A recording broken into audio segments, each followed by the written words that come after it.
నిర్మల్ జిల్లా రైతులకు అకాల వర్షాలు నష్టాన్ని మిగిల్చాయి. పోనకల్, పోతారం, నలుదుర్తి గ్రామాల్లో మొక్కజొన్న పంటలు నష్టపోయామని రైతులు ఆవేదన వ్యక్తం చేశారు. తమని ప్రభుత్వం ఆదుకోవాలని రైతులు విజ్ఞప్తి చేస్తున్నారు. మరోవైపు పసుపు రైతులు కూడా తీవ్ర ఇబ్బందులు ఎదుర్కొన్నారు. పండిన పసుపును ఆరబెట్టే క్రమంలో వర్షాలు పడ్డాయని వాపోయారు. ప్రభుత్వం నష్టాన్ని అంచనా వేసి చర్యలు తీసుకోవాలని కోరుతున్నారు.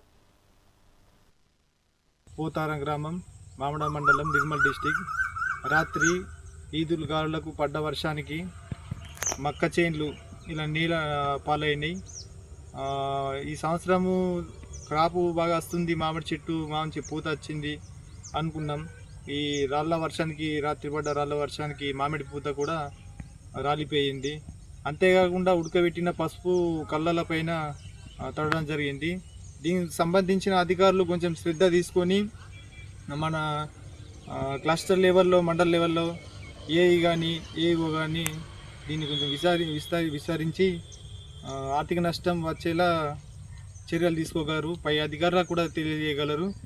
రాష్ట్ర ప్రభుత్వం మళ్ళా అంతేకాకుండా కేంద్ర ప్రభుత్వం కూడా కొంచెం దీని గురించి శ్రద్ధ తీసుకోవాలని కోరుతున్నాం.